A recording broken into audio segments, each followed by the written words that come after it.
When the first transport ships carrying German prisoners of war docked on American shores in 1943, the captured soldiers braced themselves for the worst. They had heard the propaganda, seen the newsreels, and believed the stories of Allied brutality. They expected chains, starvation, forced marches, and the kind of dehumanizing treatment that defined captivity on the Eastern Front. What they encountered instead would shatter every assumption they held about their enemy and reveal a profound truth about the power of dignity over domination. Within weeks, these same men who had fought against American forces would find themselves behind the wheel of modern tractors, trusted with machinery worth thousands of dollars, working alongside the very people whose sons they had faced in battle. This wasn't mercy. This was something far more strategic, far more revolutionary, and infinitely more devastating to the Nazi worldview than any propaganda could ever be. The fields that could not wait. The summer of 1943 arrived across the American heartland with a cruel irony. The wheat stood golden and ready in Kansas, the corn reached toward the Iowa sky, and the sugar beets of Nebraska demanded immediate attention. But the hands that had always brought in these harvests were gone. 16 million American men had been mobilized for war, and the agricultural workforce had been decimated. In small towns from Wisconsin to Texas, farmers faced a catastrophe that no amount of patriotic fervor could solve. Crops rotting in fields while the nation's soldiers fought overseas, dependent on the very food that was about to be lost. The statistics painted a grim picture. Agricultural production needed to increase by 30% to feed both the civilian population and the massive military apparatus fighting on two fronts. Yet the farm labor force had shrunk by nearly 20% since 1940. Women, teenagers, and elderly farmers worked dawn to dusk, but it wasn't enough. The mechanical revolution of tractors and combines had helped, but these machines still required operators, and operators were precisely what America lacked. In Washington, military planners and agricultural officials confronted an unprecedented dilemma. The solution they proposed was so controversial, so seemingly reckless, that it sparked heated debates in closed-door meetings. The United States held over 400,000 Axis prisoners of war, the majority of them German soldiers captured in North Africa and increasingly in Italy. These men sat in camps, consuming resources, guarded by soldiers who could be deployed elsewhere. The Geneva Convention permitted the use of POW labor for non-military purposes. But could America really trust enemy soldiers, men who had fought under the swastika, who had been indoctrinated with Nazi ideology, to work on American farms? The architect of an impossible gamble, Major General Alan W. Gullion, the Provost Marshal General, became the unlikely architect of what many considered an impossible gamble. A career military officer with a reputation for pragmatism over ideology, Gullion saw the POW labor program not as a humanitarian gesture, but as a strategic necessity. "We have the manpower sitting idle in camps," he argued in a memo to the War Department in early 1943, "while our agricultural production, the very foundation of our war effort, faces collapse. The question is not whether we should use them, but whether we can afford not to." The proposal faced immediate resistance. Farmers' associations worried about sabotage. Local communities feared having enemy soldiers in their midst. Military officials questioned whether German POWs, trained as soldiers, could be trusted with American machinery, and whether the program would violate the spirit, if not the letter, of the Geneva Convention. Most fundamentally, there was a psychological barrier. These were the enemy, men who had killed American soldiers, who represented a regime of unspeakable evil. How could they be allowed to walk freely on American soil, to operate expensive equipment, to interact with American civilians? But Gullion had an answer rooted in cold calculation rather than sentiment. "The alternative," he stated flatly, "is food shortages, rationing failures, and a collapse of morale on the home front. We can guard them with chains and watch our crops die, or we can put them to work and win this war. He proposed a carefully structured program. POWs would be transported daily from secure camps to farms, supervised by military guards and civilian foremen, and paid the nominal wage required by international law, 80 cents per day, in camp scrip. The farmers would pay the government for the labor, offsetting the cost of maintaining the camps. The first volunteers and the skeptics. In May 1943, the first experimental programs began in states desperate enough to try anything. Nebraska, facing a critical shortage of sugar beet workers, became an early testing ground. Camp Atlanta, located near Phelps County, housed over 3,000 German POWs, most of them veterans of Rommel's Africa Corps, hardened soldiers who had fought in the desert and expected to be treated as dangerous enemies. Local farmer Harold Tim was among the first to request POW labor. His 640-acre farm needed 20 workers for the beet harvest, and he had only his wife, his teenage son, and 2 elderly hired hands. When the Army liaison officer explained the program, Tim's first reaction was disbelief. "You want me to put Germans, actual Nazi soldiers, in my fields?" he asked. "What's to stop them from burning my crops, sabotaging my equipment, or just running off?" The liaison officer, Captain Robert Stedman, had heard these concerns dozens of times. "Mr. Tim," he replied, "these men have been screened. They're not fanatics. Most of them are just soldiers who want to survive the war and go home. They'll be guarded, but more importantly, they'll be treated according to the Geneva Convention. That means fair treatment, adequate food, and respect. In return, we expect them to work. It's a transaction, not a favor." Tim remained unconvinced, but desperation overrode his doubts.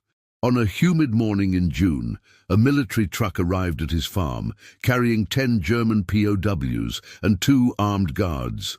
The prisoners climbed down from the truck, blinking in the bright sunlight, their faces a mixture of apprehension and curiosity. They wore uniforms with PW stenciled on the back, and they moved with the disciplined precision of trained soldiers.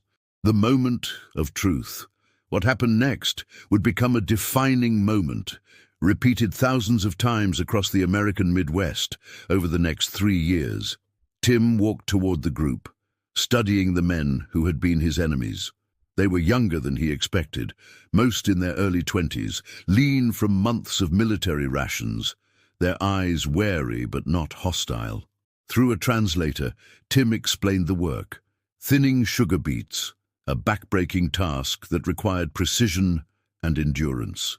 The POWs nodded and moved into the fields. For the first hour, Tim watched them constantly, expecting sabotage or laziness. Instead, he saw something that surprised him: competence. Many of these men had grown up on farms in Bavaria, Saxony, and the Rhineland. They knew crops, understood the rhythm of agricultural work, and approached the task with a professionalism that impressed even the skeptical farmer. By midday, Tim made a decision that would have been unthinkable weeks earlier. He approached the senior POW, a former sergeant named Klaus Becker, and through the translator asked if any of them could operate a tractor. Becker's eyes widened in surprise. In Germany, prisoners were chained and beaten. In the Soviet Union, they were worked to death. And here, an American farmer was asking if they could drive his machinery. "Ja," Becker replied carefully. "I drove tractors on my father's farm before the war." Tim gestured toward his John Deere Model B, a machine that represented a significant investment, nearly $1,000, a fortune in 1943. The guards tensed, hands moving toward their rifles. Tim ignored them. "Show me," he said. Becker climbed onto the tractor, his movements careful and deliberate. He started the engine, engaged the clutch, and drove the machine in a smooth line across the field, the cultivator attachment working perfectly. When he returned and shut off the engine, Tim nodded slowly. "You'll do," he said simply. The ripple effect of trust. Word of Tim's experiment spread through the farming community with astonishing speed. Within weeks, dozens of farmers in Phelps County were requesting POW labor.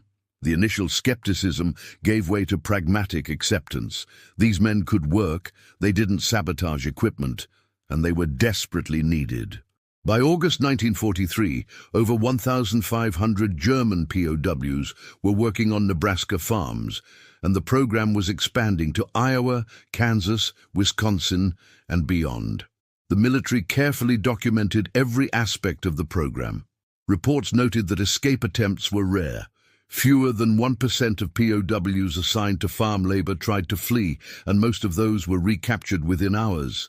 Sabotage was virtually non-existent. Productivity exceeded expectations.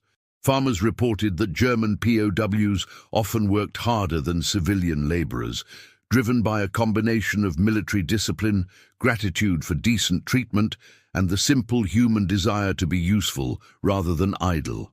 But beneath these statistics lay a more profound transformation. The German POWs had arrived in America expecting brutality and found something that contradicted everything they had been taught about their enemies. They had been told that Americans were soft, decadent, and weak. Instead, they encountered farmers who worked alongside them, who shared water breaks, who treated them not as subhuman enemies, but as workers deserving of basic dignity. The ideological earthquake. For the Nazi worldview, this was catastrophic.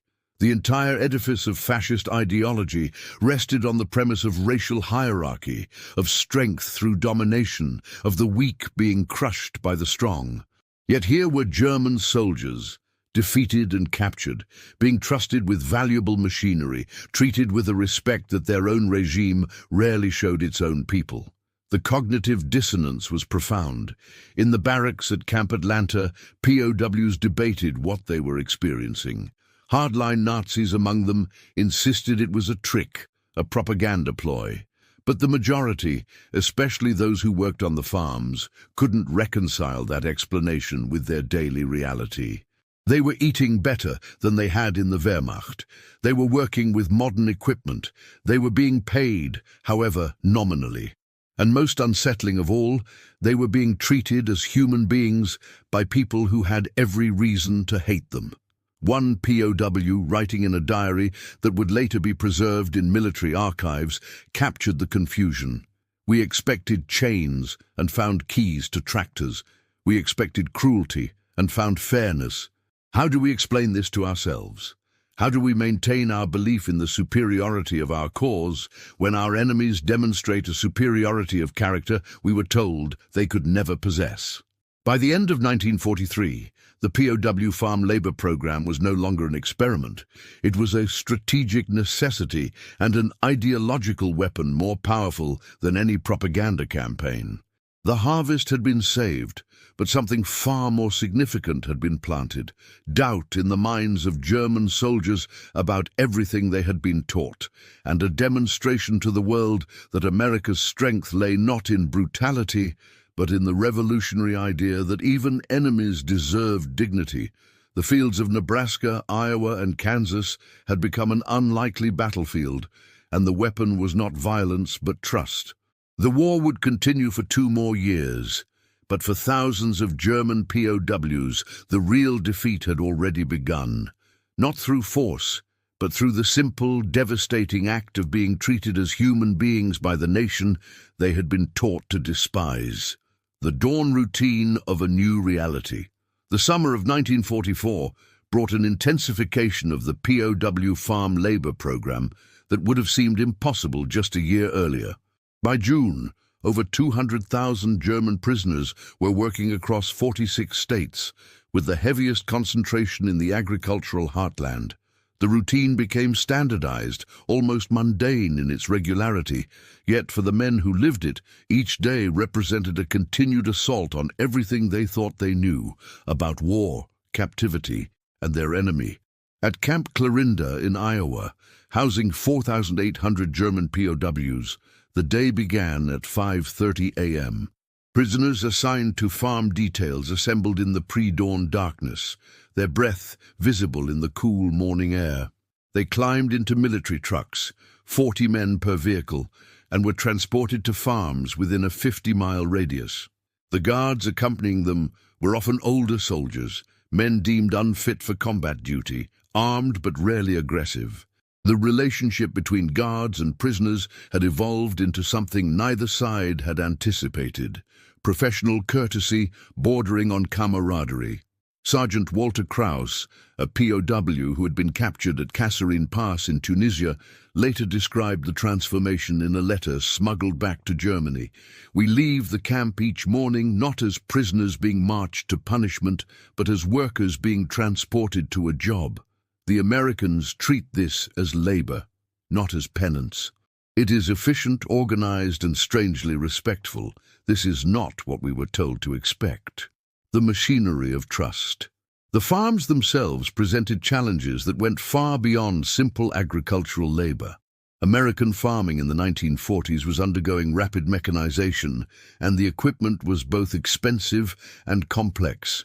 Tractors like the John Deere Model A, the Farmall H, and the Alice Chalmers WC represented investments of $200 to $2,500, equivalent to nearly $20,000 in modern currency. Combines, hay balers, and corn pickers were even more valuable and far more intricate. Farmer Thomas Schneider of Grundy County, Iowa, faced a dilemma that exemplified the program's central tension. His 800-acre farm required constant operation of 3 tractors, 2 combines, and various implements. His only son was fighting in France. His hired hands had been drafted, and his own age, 63, limited what he could accomplish alone. When the army offered him 12 German POWs for the harvest season, he accepted out of desperation. But when he saw the men arrive, the reality struck him. He would have to teach enemy soldiers to operate machinery that represented his life's investment. The first week was tense. Schneider assigned the POWs to manual labor, loading hay, repairing fences, clearing irrigation ditches. He watched them constantly, looking for signs of incompetence or malice. What he observed instead was discipline and competence.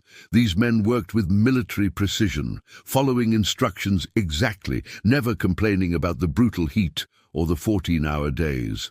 On the 8th day, facing an impossible deadline to harvest 200 acres of wheat before an approaching storm, Schneider made his decision. He approached 3 POWs who had indicated farming experience: Friedrich Weber from Baden-Württemberg, Hans Dietrich from East Prussia, and Otto Kessler from the Rhineland. Through a combination of broken English, hand gestures, and a translator provided by the army, he explained the operation of the combine harvester. The machine was a McCormick Deering Model 123, a complex piece of equipment with multiple moving parts, adjustable settings, and the capacity to destroy itself if operated incorrectly. Schneider demonstrated the controls, the engagement mechanisms, the proper speed and technique. The POWs listened with intense concentration, asking questions through the translator, their faces serious with the weight of the responsibility being offered. The storm and the proving ground. What happened over the next 36 hours would be repeated, with variations on thousands of farms across America. The storm was approaching from the west, visible as a dark line on the horizon. Schneider needed to harvest continuously, rotating operators to prevent exhaustion. He put Weber on the combine, Dietrich on a tractor pulling grain wagons, and Kessler on a second tractor, managing the logistics of moving harvested wheat to the storage bins. The work began at dawn and continued without pause. Schneider worked alongside the POWs, monitoring their performance, ready to intervene if anything went wrong. But nothing did. Weber operated the combine with a skill that surprised even the experienced farmer. His cuts were clean, his speed optimal, his handling of the machine confident. Dietrich coordinated the wagon movements with precision, ensuring no time was wasted. Kessler managed the complex choreography of unloading, returning, and positioning for the next load. As the day wore on and the storm drew closer, something remarkable happened. The rigid separation between captor and captive began to blur. Schneider's wife, Martha, brought food and water to the fields, not just for her husband, but for all the workers. She served the German POWs the same meal she served her husband: roast beef sandwiches, potato salad, fresh lemonade, and apple pie. The POWs stared at the food in disbelief. This was better than what they had eaten as soldiers in the Wehrmacht. One of the guards, Corporal James Mitchell from Tennessee, later wrote in his diary, "I watched Mrs. Schneider serve those Germans like they were hired hands, not enemies. She smiled at them, thanked them for their work. One of them, I think his name was Otto, had tears in his eyes when he took the plate. I realized then that something bigger than farming was happening here." The breaking point and the breakthrough. At 11 p.m., with the storm just hours away, disaster struck. The combine's belt drive system failed, a critical component that, if not repaired, would end the harvest and doom 80 acres of wheat to destruction. Schneider examined the damage and felt despair wash over him. The repair required specialized knowledge, tools he didn't have readily available, and time he didn't possess. Weber approached, his face illuminated by the tractor's headlights. Through the translator, he explained that he had been a mechanic in the Wehrmacht before being assigned to infantry. He had worked on vehicle engines and mechanical systems. Could he examine the combine? Schneider faced a moment of decision that encapsulated the entire moral complexity of the POW program. This was enemy soldier, a man who had fought against America, asking to be trusted with repairing the most valuable piece of equipment on the farm. If Weber sabotaged the machine, the harvest would be lost. If he failed through incompetence, the result would be the same. But if Schneider refused and couldn't fix it himself, the outcome was certain failure. "Go ahead," Schneider said simply. Weber worked for 2 hours, disassembling the belt drive system, improvising repairs with materials scavenged from the farm's workshop, and reassembling the mechanism with meticulous care. Schneider and the guards watched, unable to help, as the German POW performed mechanical surgery on the American farmer's livelihood. At 1:30 a.m., Weber started the combine's engine. The belt drive engaged smoothly. The machine was operational. Schneider extended his hand. Weber, surprised, shook it. No words were exchanged. None were needed. They returned to work, and by dawn, as the first raindrops began to fall, the last of the wheat was safely harvested and stored. The psychological transformation, what occurred on the Schneider farm, was not unique, it was the pattern. Across the Midwest, German POWs were being trusted with responsibilities that defied the logic of war. They drove tractors worth thousands of dollars. They operated combines, balers, and corn pickers. They worked unsupervised in remote fields. They were given tools that could be used as weapons. And overwhelmingly they responded not with sabotage or escape attempts, but with diligent, professional work. The psychological impact on the POWs was profound and destabilizing.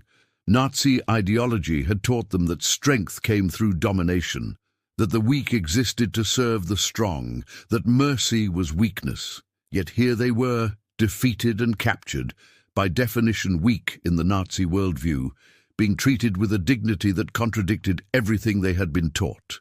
In the barracks at night, debates raged. Hardcore Nazis, often officers who refused to work, insisted the treatment was a trick, a sophisticated form of psychological warfare designed to break their will. But the men who worked on the farms couldn't sustain that belief. They were eating 3 meals a day, more food than German civilians were receiving. They were sleeping in heated barracks. They were being paid, however nominally. They were being treated, in many cases, better than they had been treated by their own army. One POW, Corporal Ernst Fröhlich, wrote in a letter that was intercepted and preserved by military censors, "I have been on Herr Johnson's farm for 3 months. He lost his son at Normandy, killed by German artillery. He knows I am German. He knows I may have fought against his son. Yet he treats me fairly. He taught me to operate his tractor. He shares his lunch with me. His wife mends my uniform. I do not understand this. How can they not hate us?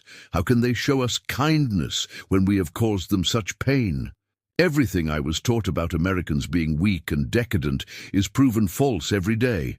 Their strength is not in cruelty, but in something I have no word for in German. Perhaps it is simply humanity. The cost and the calculation. The program was not without problems. There were incidents of conflict, misunderstandings exacerbated by language barriers, and occasional acts of defiance by hardcore Nazi POWs who refused to accept their situation. Some farmers remained hostile, treating the POWs harshly, viewing them as slave labor rather than workers. Some communities protested the presence of enemy soldiers, fearing sabotage or violence, but the statistics told an undeniable story. By the end of 1944, German POW labor had contributed an estimated $230 million to American agricultural production, equivalent to over $3.5 billion today. Escape attempts remained below 1%. Sabotage incidents were statistically negligible. Productivity rates exceeded those of civilian labor in many cases.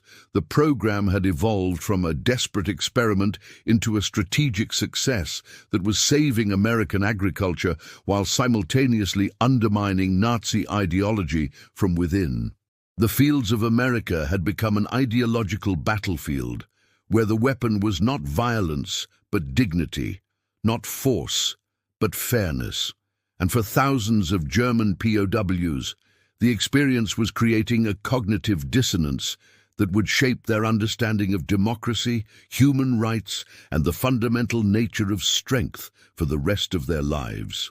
The harvest was being saved, but something far more significant was being planted. The seeds of doubt in the Nazi worldview, cultivated not through propaganda, but through the simple revolutionary act of being treated as human beings deserving of respect. The reports that made no sense. In Berlin, at the headquarters of the Oberkommando der Wehrmacht, intelligence officers faced a problem that defied their analytical frameworks. Beginning in late 1943 and intensifying throughout 1944, reports filtering back from German POWs in America through Red Cross inspections, censored letters, and debriefings of repatriated prisoners painted a picture so contradictory to Nazi doctrine that many senior officers simply refused to believe it.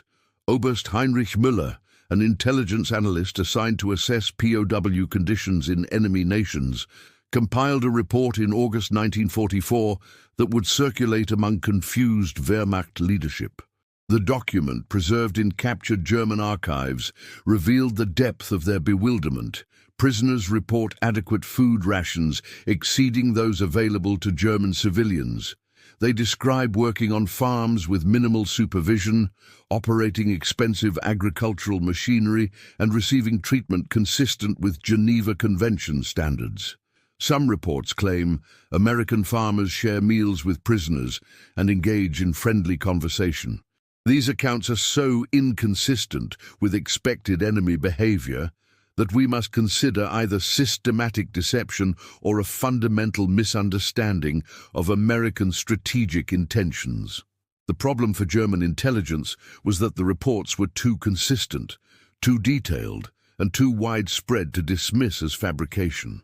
Prisoners from different camps, different states, different backgrounds, all described essentially the same experience.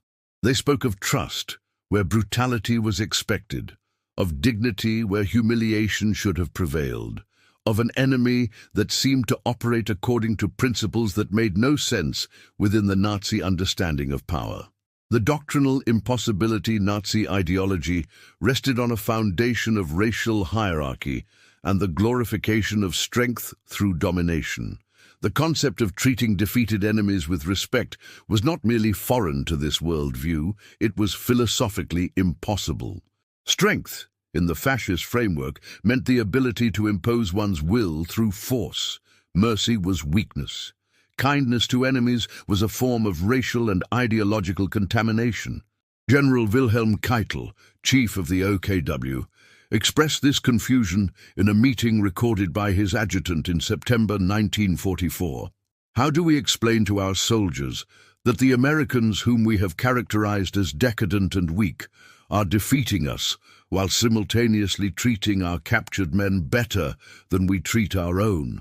If strength comes from brutality, as our doctrine teaches, then why are the brutal being defeated by the merciful?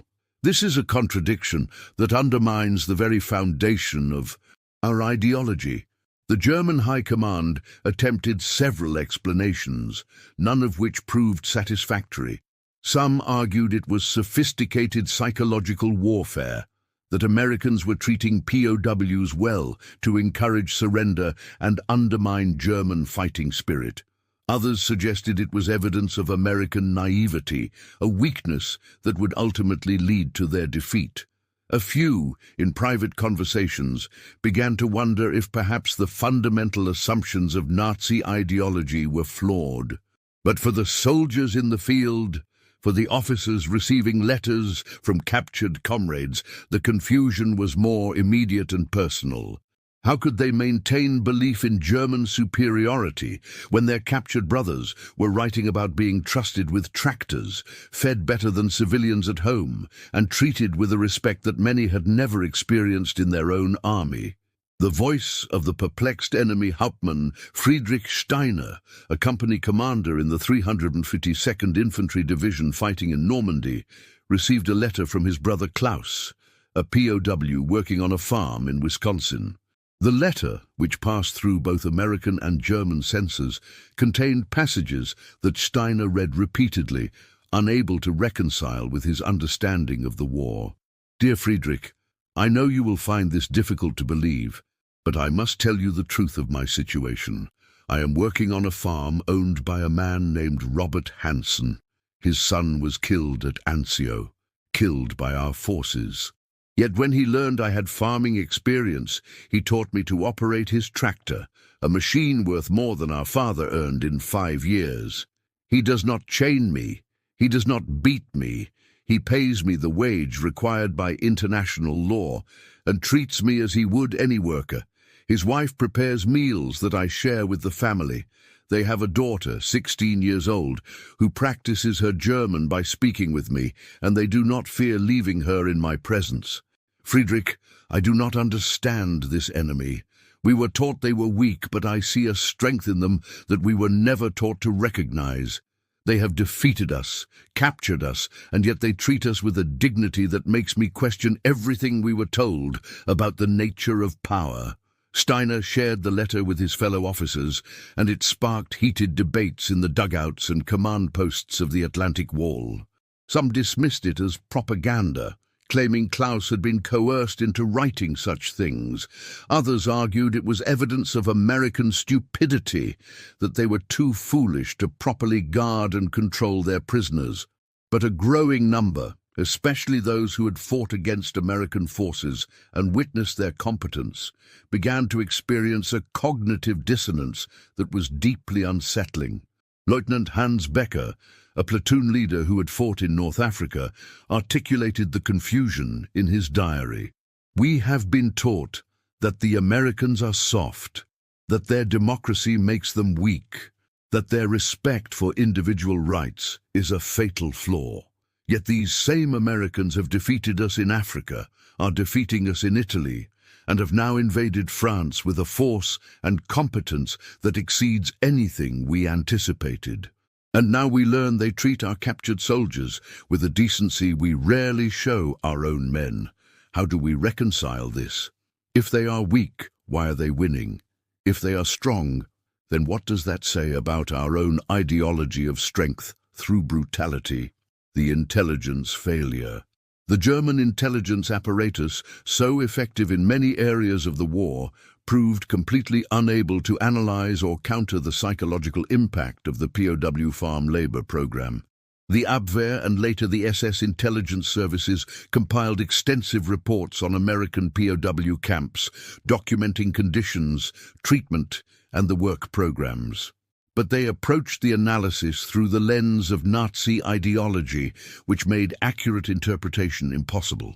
A report from SS Sturmbannführer Otto Hartmann, dated November 1944, exemplified this analytical blindness. American treatment of prisoners appears designed to weaken their ideological commitment to National Socialism. By providing adequate food, comfortable quarters, and opportunities for labor that mimics civilian life, the enemy seeks to make our soldiers forget their duty and embrace the decadent values of democracy. This is a form of ideological warfare more insidious than physical torture, as it attacks the mind rather than the body. We must counter this by ensuring our soldiers understand that such treatment is a trap designed to make them betray their principles. But Hartmann's analysis missed the fundamental point. The treatment wasn't a trap or a sophisticated strategy. It was simply the application of American values and Geneva Convention obligations. The Americans weren't trying to convert German POWs to democracy through some elaborate scheme. They were treating them decently because that's what their laws and values required, and because it served the practical purpose of securing agricultural labor. The psychological impact was a byproduct, not the primary objective. This inability to understand that an enemy might act according to principles rather than pure strategic calculation represented a fatal flaw in Nazi thinking.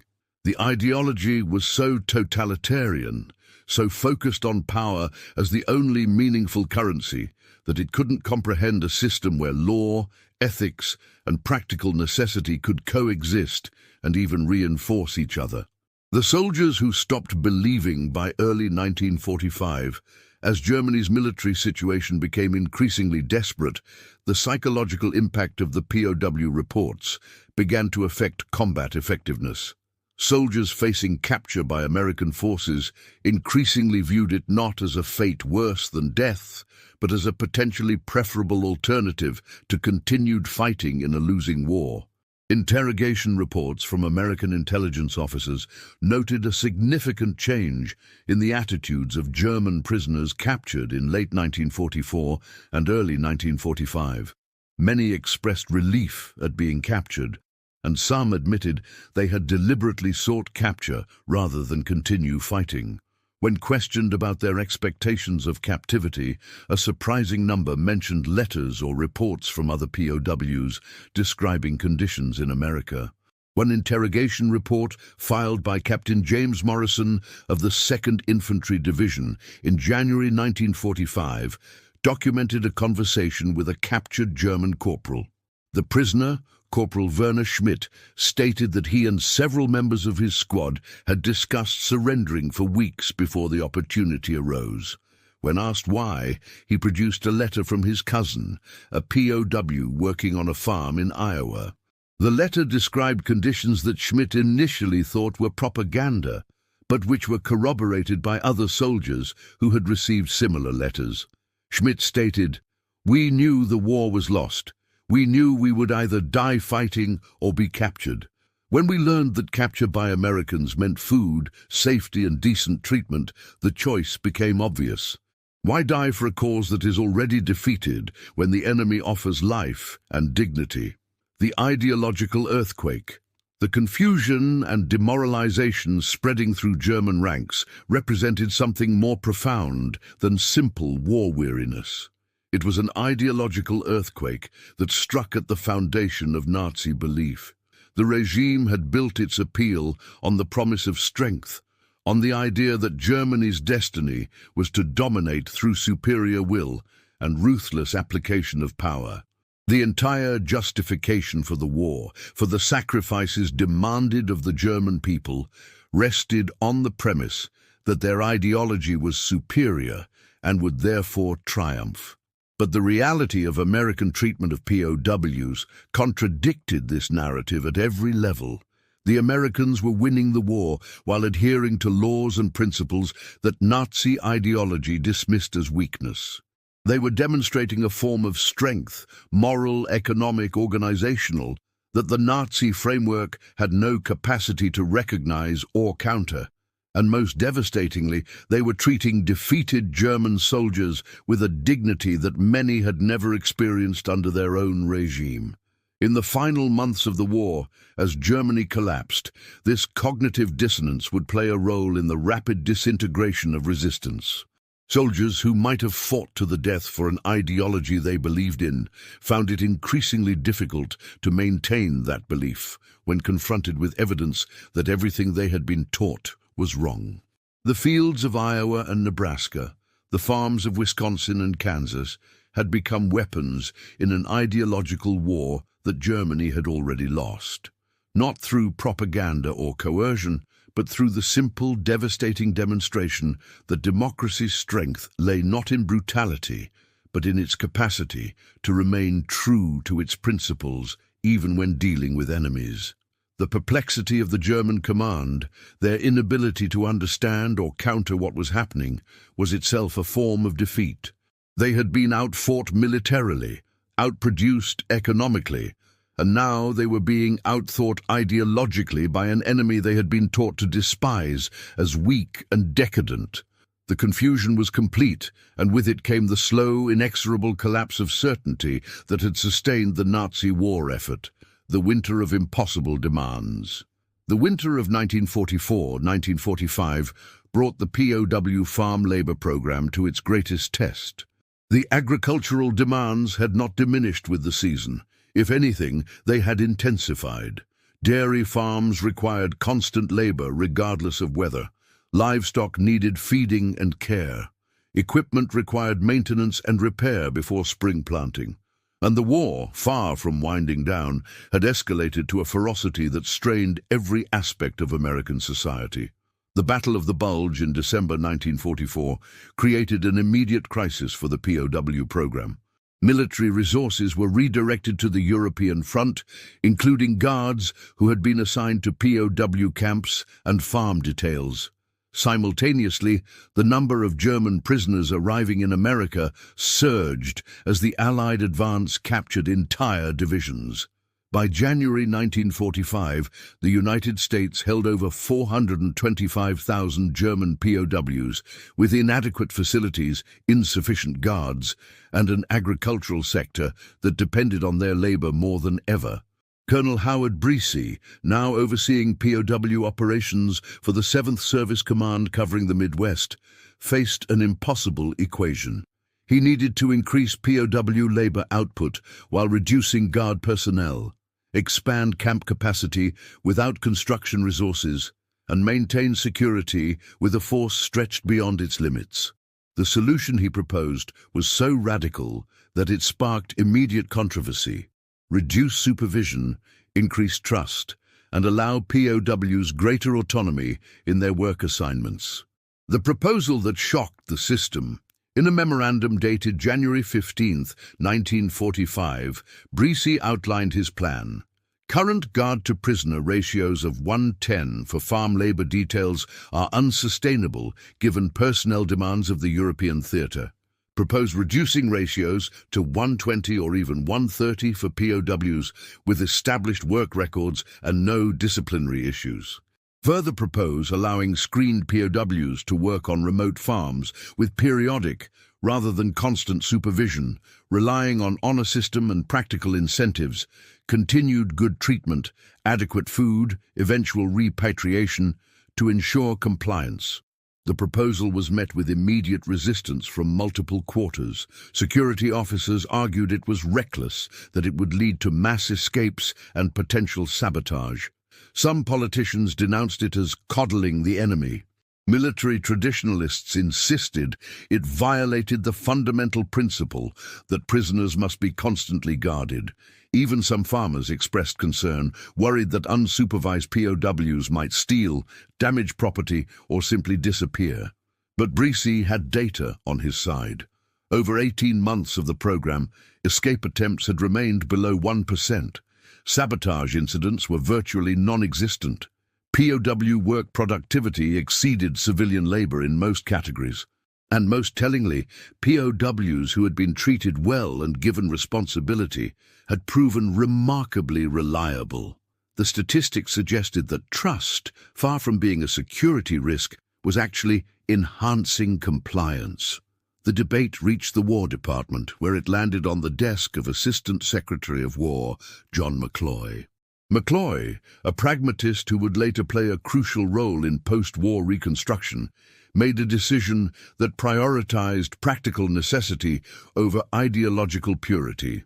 Implement Colonel Bressy's proposal on an experimental basis in selected locations. Monitor results closely. If escape rates or security incidents increase significantly, revert to previous protocols. But if the program succeeds, expand it. We cannot allow theoretical concerns about security to undermine the agricultural production that feeds our armies and our people. The Honor Farm Experiment. In February 1945, the first honor farms were established in Iowa, Nebraska, and Wisconsin. These were agricultural operations where screened German POWs, men with clean disciplinary records, demonstrated work ethic, and no hardcore Nazi affiliations, were assigned with minimal supervision. A single guard might oversee 30 to 40 prisoners spread across multiple farms, checking in periodically rather than maintaining constant presence. The Hoffman Farm in Dodge County, Wisconsin, became one of the first test cases. Ernst Hoffman, a second-generation German-American whose own son was fighting in Europe, requested 6 POWs to help with his dairy operation.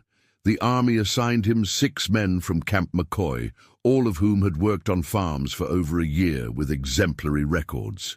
What happened over the next 3 months would become a case study in the power of trust and practical incentives over coercion and constant surveillance.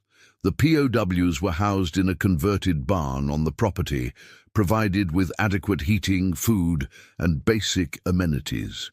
They were given a daily work schedule, but allowed to organize their own labor distribution.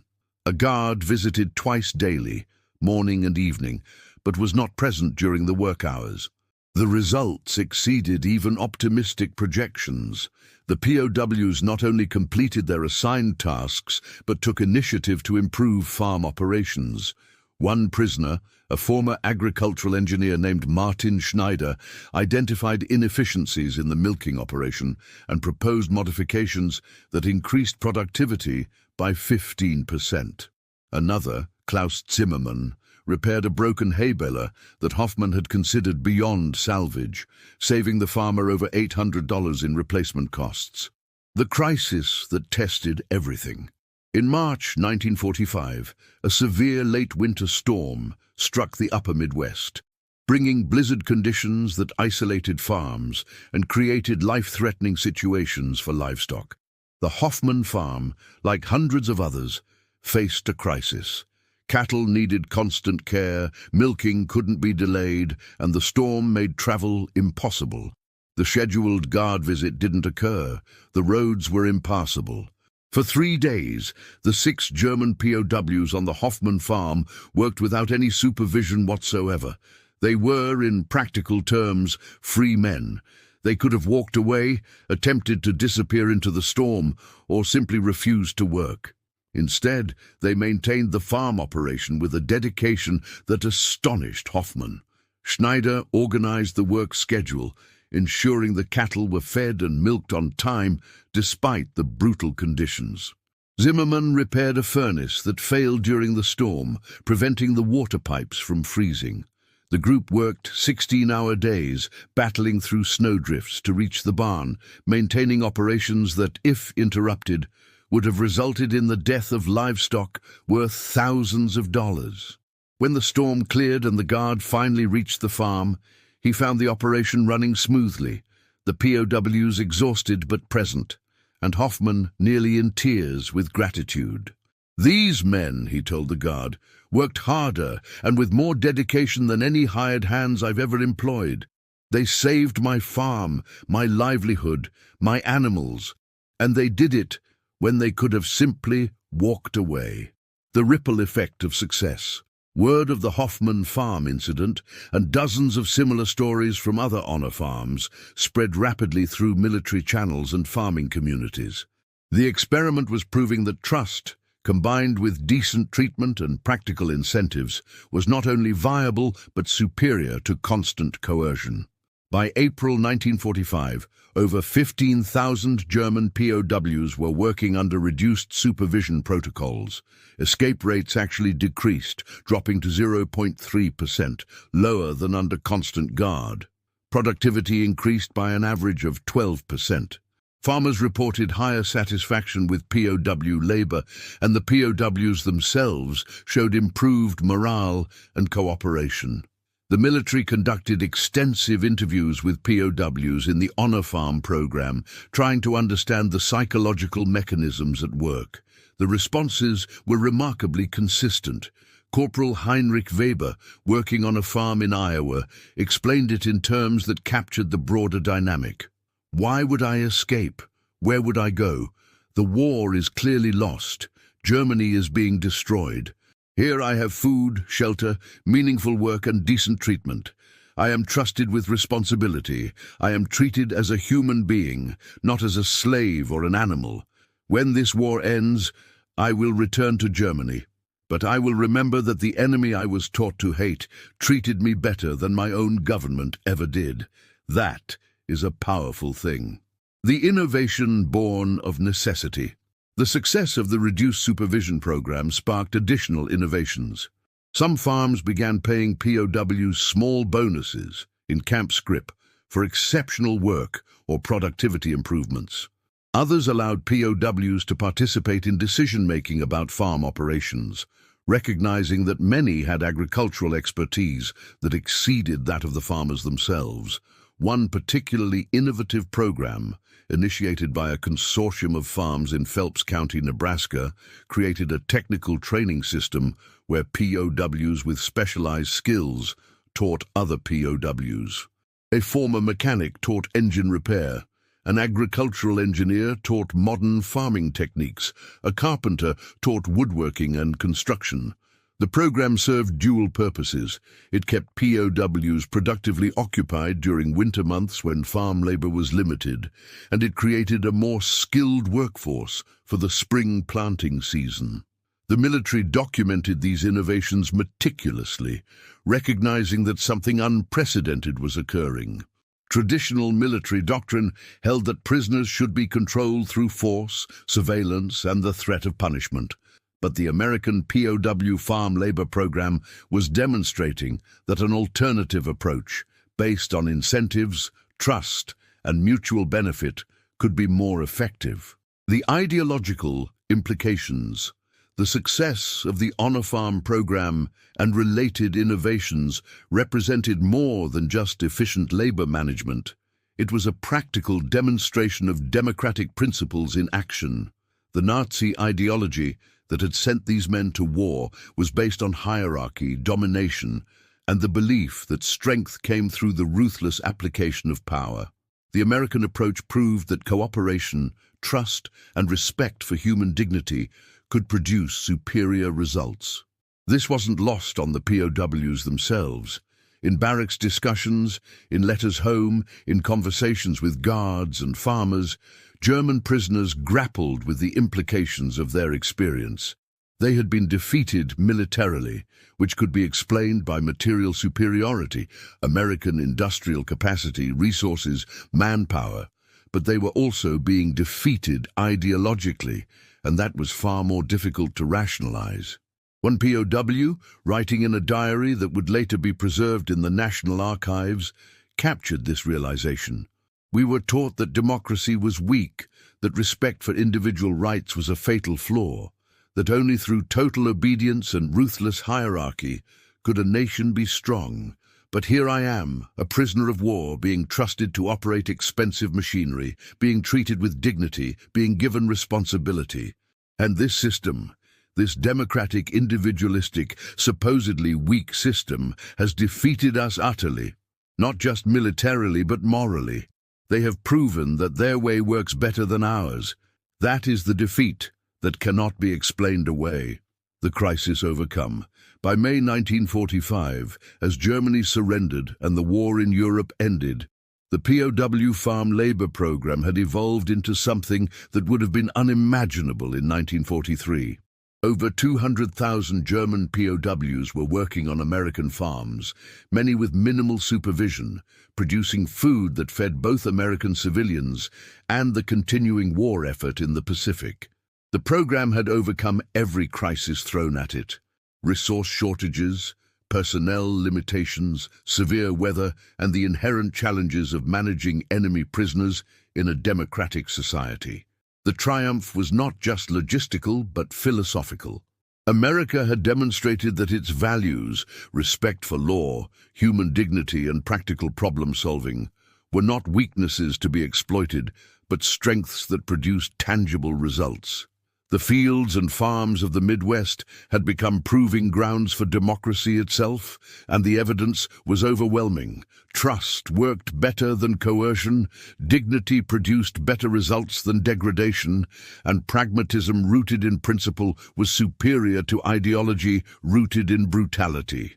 The German POWs who experienced this would carry the lesson for the rest of their lives, and many would play crucial roles in rebuilding a democratic Germany after the war.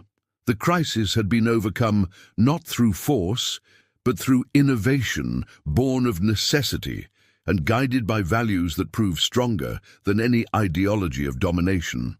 The Spring of Reckoning. May 1945 brought the unconditional surrender of Nazi Germany, and with it, a profound psychological reckoning for the 425,000 German POWs scattered across American farms and camps. The war they had fought was over, the regime they had served was destroyed, and the ideology that had justified their sacrifices had been utterly discredited. For the men working in American fields, the contrast between the propaganda they had believed and the reality they were living became impossible to ignore. The news of Germany's surrender reached the POW camps through official channels, but the full scope of the catastrophe emerged gradually through Red Cross reports, letters from home, and eventually newsreel footage shown in camp theaters. The images were devastating. Berlin in ruins, German cities reduced to rubble, millions of civilians displaced and starving, the Nazi leadership dead or captured, and most horrifying of all, the liberation of concentration camps, revealing atrocities that many POWs had never imagined their government capable of committing. At Camp Clarinda in Iowa, the screening of footage from Bergen-Belsen and Dachau created a crisis of conscience among the POW population. Some refused to believe the images were real, insisting they were Allied propaganda. Others sat in stunned silence, confronting the reality of what had been done in their name. Many wept openly, not just for the victims, but for the complete moral bankruptcy of the cause they had served. Obergefreiter Paul Richter, who had been working on a farm in Grundy County for 18 months, wrote in his diary that night, "I have spent a year and a half being treated with dignity by people whose relatives I may have killed. I have been fed, housed, trusted with valuable equipment, and shown a respect I never received in my own army. And now I learn that while I was being treated as a human being by my enemies, my own government was committing crimes against humanity on a scale I cannot comprehend. How do I reconcile this? How do I live with the knowledge that everything I believed was a lie, and that the enemy I was taught to hate demonstrated more humanity than the regime I served?" The voices of defeated certainty. The psychological impact on German POWs varied widely based on their level of Nazi indoctrination, their personal experiences, and their capacity for self-reflection. But across the spectrum, a common theme emerged: the complete collapse of the narrative that had sustained them through years of war. Hauptmann Werner Schultz, a former company commander captured in France and assigned to a farm in Nebraska, had maintained his Nazi convictions throughout his captivity, insisting that Germany's defeat was temporary and that the superiority of National Socialist ideology would ultimately prevail. The revelation of the concentration camps shattered his certainty. In a letter to his wife that was intercepted by censors and preserved in military archives, he wrote, "Liebling, I do not know how to tell you what I have learned. What I have seen in the films they showed us, the camps, the murders, the systematic extermination of innocents. This was done by our government, by men who claimed to represent the best of German civilization. And while this was happening, I was here in America, being treated better than I ever treated my own soldiers. The farmer I work for, Mr. Peterson, lost his son at Normandy. His son was killed by German artillery, perhaps by my own regiment. Yet he treats me with fairness and even kindness. He taught me to operate his machinery. His wife feeds me at their table. They have shown me a decency that makes our crimes even more incomprehensible. How can I return to Germany and face what we have become? How can I explain to our children that we fought for a regime that committed such evil while calling it greatness? The letters from home painted an even grimmer picture. German civilians were starving, cities were destroyed, the economy had collapsed, and the occupation forces were struggling to maintain order amid chaos. POWs in America, eating 3 meals a day and living in heated barracks, found themselves in the surreal position of being better off as prisoners in enemy territory than their families were as civilians in their homeland. The comparative devastation. The contrast became a source of profound psychological distress. POWs working on American farms witnessed prosperity, abundance, and a civilian population largely untouched by the physical destruction of war. They saw farms producing surplus food, towns with intact infrastructure, families living in comfort. Meanwhile, letters from Germany described a nation in ruins, where survival was a daily struggle and hope seemed impossible. Feldwebel Otto Kessler, working on the Schneider farm in Iowa, received a letter from his sister in Hamburg that exemplified the disparity.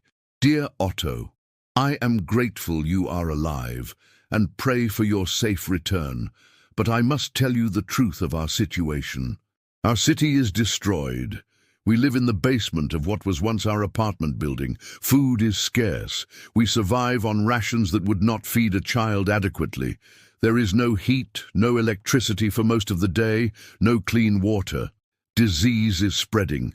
The occupation forces do what they can, but there are too many of us and too little of everything. You write of working on a farm, of operating tractors, of being fed well. Otto, you are living better as a prisoner in America than we are living as free people in Germany. What does that say about the war we fought? What does it say about the promises we were made? Kessler shared the letter with Thomas Schneider, the farmer he worked for. Schneider, a man of few words, read it carefully and then said simply, "War destroys everything it touches, but some nations recover faster than others. The difference is in what you build your society on, principles that respect human dignity or ideologies that demand total obedience. Your country chose wrong, and now everyone pays the price." The testimonies of transformation. American military intelligence conducted extensive interviews with German POWs in the months following Germany's surrender, attempting to assess their psychological state and their potential for reintegration into a post-Nazi Germany. The interviews revealed a population undergoing profound ideological transformation. Lieutenant Colonel David Marcus, a military intelligence officer conducting interviews at Camp McCoy in Wisconsin, compiled a report in July 1945 that documented the change. The majority of POWs interviewed express complete disillusionment with National Socialism. They cite 3 primary factors. 1. The revelation of concentration camp atrocities, which they find morally indefensible. 2. The contrast between their treatment as POWs in America and the treatment of prisoners by their own regime. 3. The obvious superiority of American economic and social systems, demonstrated by the prosperity they witness daily. Many express shame for their participation in the war and genuine curiosity about democratic governance. A significant percentage indicate they wish to emigrate to America after repatriation, though they understand this is unlikely to be permitted. The interviews included remarkable testimonies from men who had undergone complete ideological conversions. Unteroffizier Friedrich Weber, who had been a committed Nazi Party member before the war, told his interviewer, "I believed in the Führer. I believed in German superiority. I believed that democracy was weak and that only through total unity and obedience could a nation be great. Every single thing I believed has been proven false. The Americans defeated us while maintaining their democratic system. They treated us with dignity while we committed atrocities. They demonstrated strength through principles, while we demonstrated weakness through brutality. I was wrong about everything, and I must live with that knowledge for the rest of my life." The demoralization of the unrepentant. Not all POWs underwent such transformations. A hardcore minority, estimated at 10 to 15% of the POW population, remained committed to Nazi ideology despite all evidence to the contrary. These men, often former SS members or fanatical party officials, retreated into conspiracy theories and denial. They insisted the concentration camp footage was fabricated, that Germany's defeat was due to betrayal rather than the inherent flaws of their ideology, and that National Socialism would eventually be vindicated by history. But even among this group, the experience of American captivity created cognitive dissonance that was impossible to fully suppress. They could deny the concentration camps, but they couldn't deny their own treatment. They could blame Germany's defeat on external factors, but they couldn't explain why the supposedly weak and decadent Americans had proven so comprehensively superior in every measure of national strength. One SS officer, interviewed at a camp in Kansas, exemplified this tortured logic. The Americans won through material superiority only. They had more factories, more resources, more men. But their system is still fundamentally weak. The fact that they treat us well proves they lack the ruthlessness necessary for true greatness. They will be destroyed by their own softness eventually. When the interviewer pointed out that this softness had just defeated Germany while maintaining democratic principles, the officer had no coherent response. The weight of recognition. For the majority of German POWs, the months following Germany's surrender were marked by a painful process of recognition and acceptance.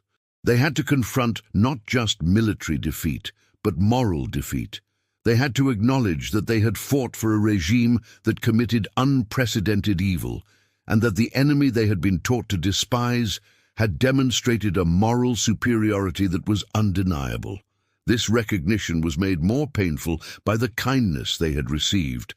If the Americans had brutalized them, it would have been easier to maintain hatred and resentment.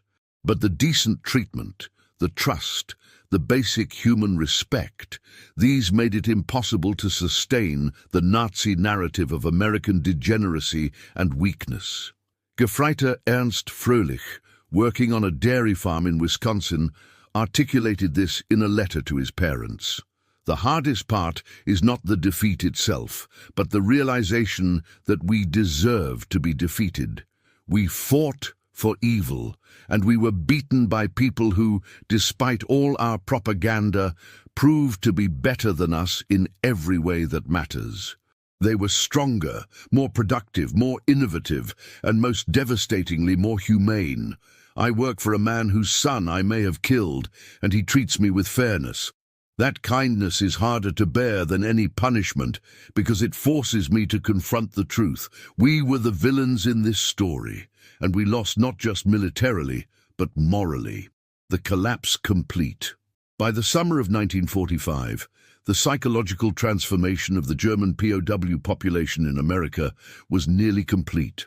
The Nazi ideology that had sent them to war had been comprehensively discredited, not through propaganda or coercion, but through the simple, devastating experience of being treated with dignity by an enemy that had every reason to hate them. The fields of Iowa, the farms of Nebraska, the dairy operations of Wisconsin, these had become the final battlefield of an ideological war that Germany had lost more thoroughly than any military campaign. The POWs had witnessed firsthand the superiority of a system based on law, human rights, and democratic principles. They had experienced the strength that comes from treating even enemies with basic decency.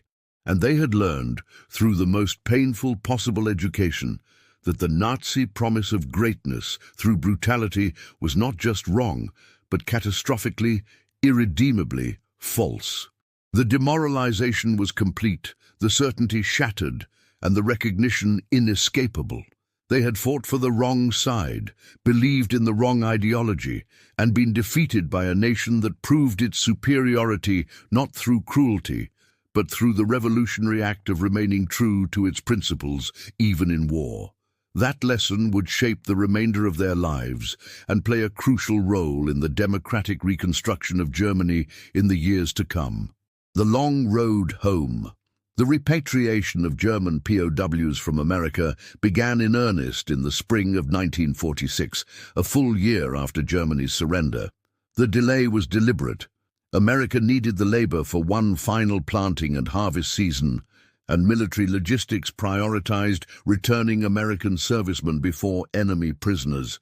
For the POWs, this extended captivity became a final, intensive education in democratic values and economic prosperity that would profoundly shape their role in rebuilding Germany.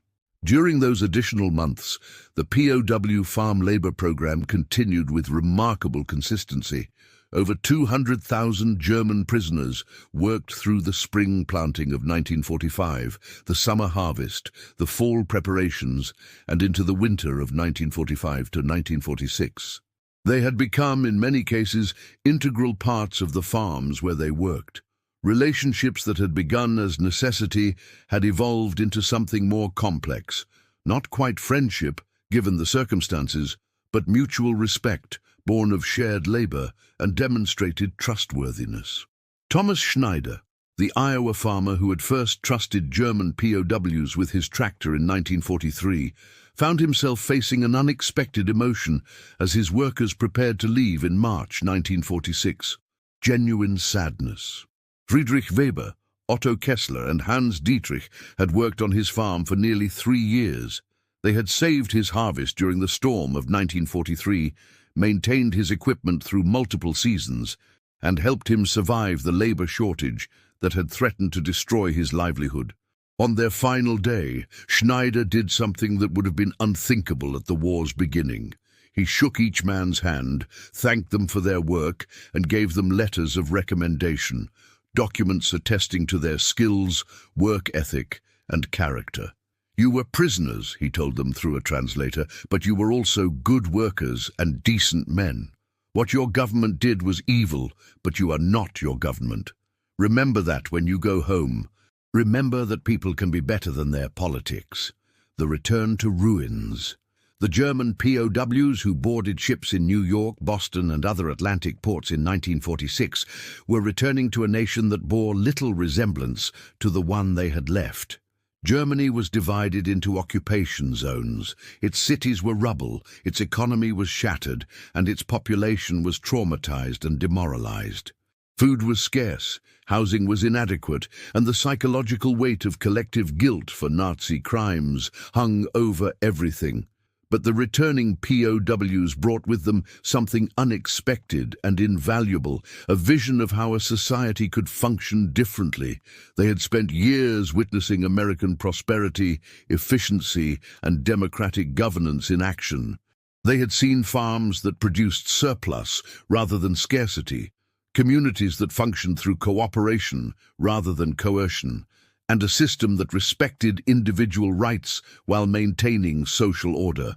Paul Richter returned to his hometown of Heidelberg in April 1946 to find his family's home destroyed and his parents living in a refugee camp.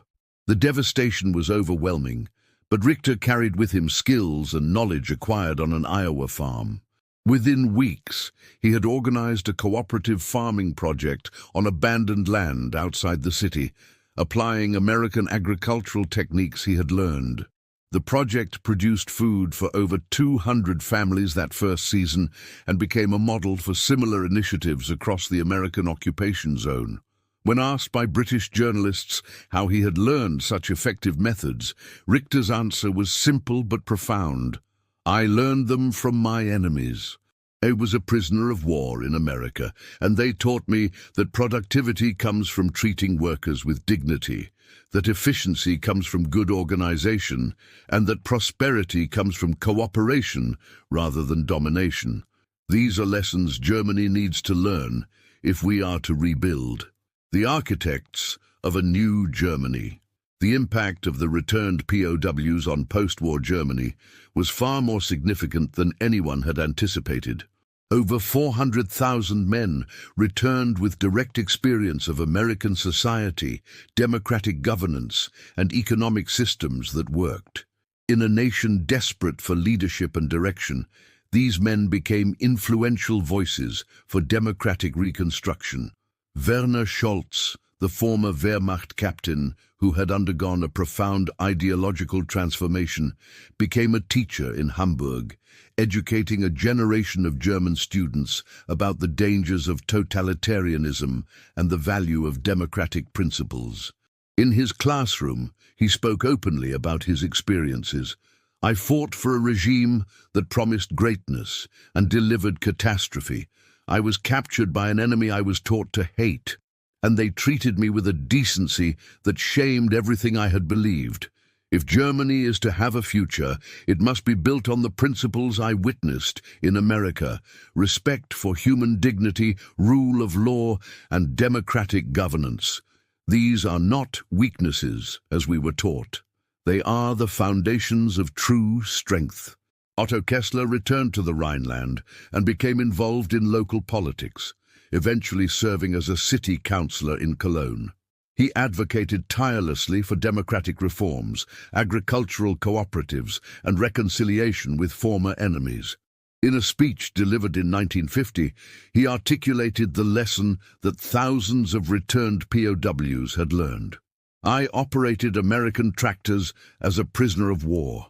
I was trusted with machinery worth more than my family had ever owned. I was treated fairly by people who had every reason to hate me.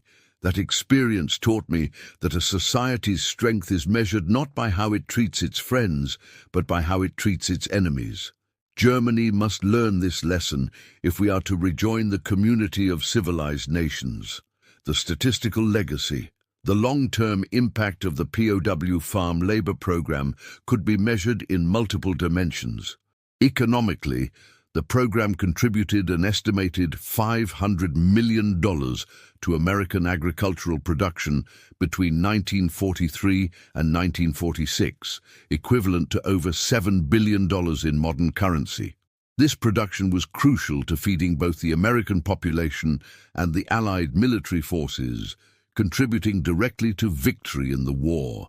But the strategic impact extended far beyond economics. The program had demonstrated that democratic principles could be maintained even under the pressures of total war.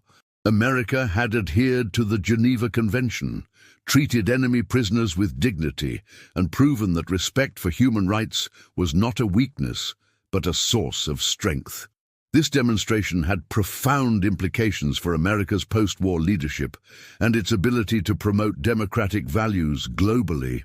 The psychological impact on the German POWs themselves was documented through extensive surveys and interviews conducted by American and German researchers in the decades following the war.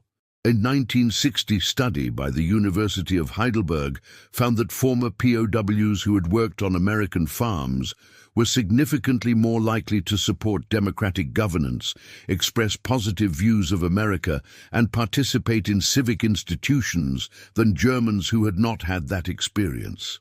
The study included remarkable testimonies.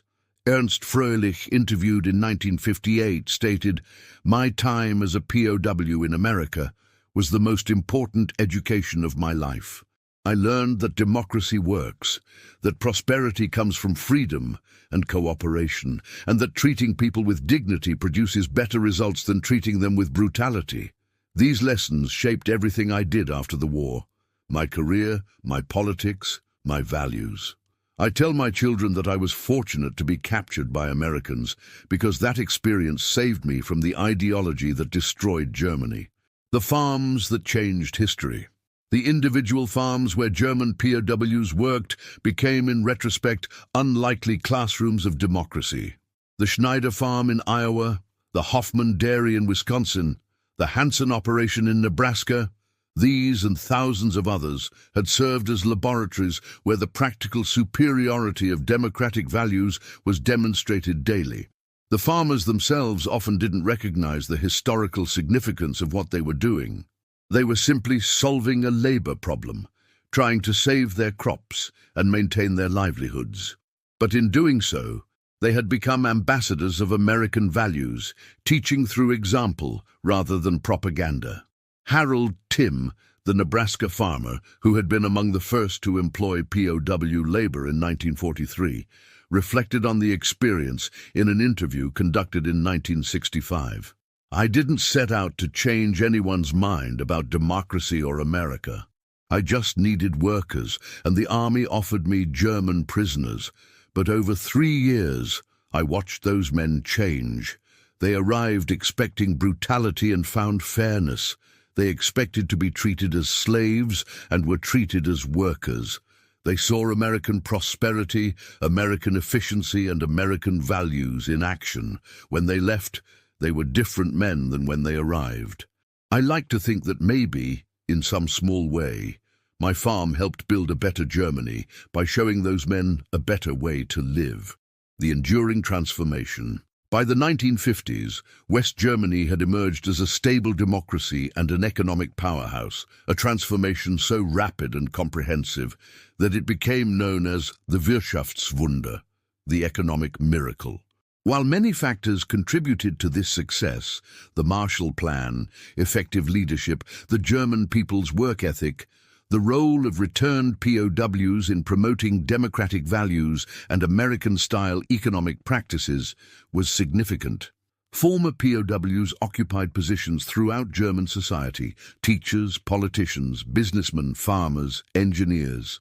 They brought with them not just technical skills learned in America, but a fundamental understanding that democracy worked, that prosperity came from freedom, and that a society built on respect for human dignity was stronger than one built on coercion and hierarchy. The contrast with East Germany, under Soviet occupation and communist governance, was stark and instructive. While West Germany prospered under democratic capitalism, East Germany stagnated under totalitarian control. The difference validated everything the POWs had learned in America, that systems respecting individual rights and human dignity produced better outcomes than systems based on state control and ideological conformity. The final accounting. In the final analysis, the German POW farm labor program represented one of the most successful applications of democratic principles under wartime conditions in modern history. It had achieved its immediate objective, saving American agriculture during a critical labor shortage, but it had also achieved something far more significant. It had demonstrated to hundreds of thousands of enemy soldiers that democracy was not weakness, but strength, that respect for human rights produced practical benefits, and that America's values were not just rhetoric, but lived reality. The tractors that German POWs had driven in Iowa fields, the combines they had operated in Kansas wheat fields, the dairy equipment they had maintained in Wisconsin, these had become instruments of ideological transformation more powerful than any propaganda campaign. They represented trust, responsibility, and dignity extended to enemies. And in doing so, they had helped plant the seeds of democracy in minds that had been poisoned by totalitarian ideology. When the last German POW left American soil in 1946, he carried with him not just memories of captivity, but an education in democratic values that would shape the rest of his life and contribute to the rebuilding of his nation. The fields of America had become classrooms, the farmers had become teachers, and the lesson that human dignity and democratic principles were sources of strength rather than weakness had been learned in a way that no amount of propaganda could have achieved. The legacy endured in the democratic Germany that emerged from the ruins, in the transatlantic alliance that shaped the post-war world, and in the simple, profound truth that treating even enemies with dignity was not just morally right, but strategically effective. The tractors had done more than harvest crops. They had harvested hope, planted democracy, and cultivated a future that proved the superiority of freedom over tyranny, of dignity over domination, of trust over coercion. The story of German POWs driving American tractors is more than a fascinating historical footnote. It's a powerful reminder that our greatest strength lies not in how we treat our friends, but in how we treat our enemies. These farmers and prisoners, brought together by the necessities of war, demonstrated that dignity, trust, and human decency can transform even the most bitter adversaries. If this story moved you, if it challenged what you thought you knew about World War II, hit that subscribe button and join our community of history enthusiasts who believe that the past has profound lessons for the present. Drop a comment below telling us what surprised you most about this story. Did you have family members who were POWs or who employed them? What other untold stories from World War II should we explore? Share this video with anyone who needs to be reminded that humanity can prevail even in the darkest times. Turn on notifications so you never miss our deep dives into the hidden corners of history where the most powerful truths are often found. Remember, history isn't just about battles and dates. It's about the moments when ordinary people made extraordinary choices that changed the world. Subscribe now and let's keep discovering these stories together.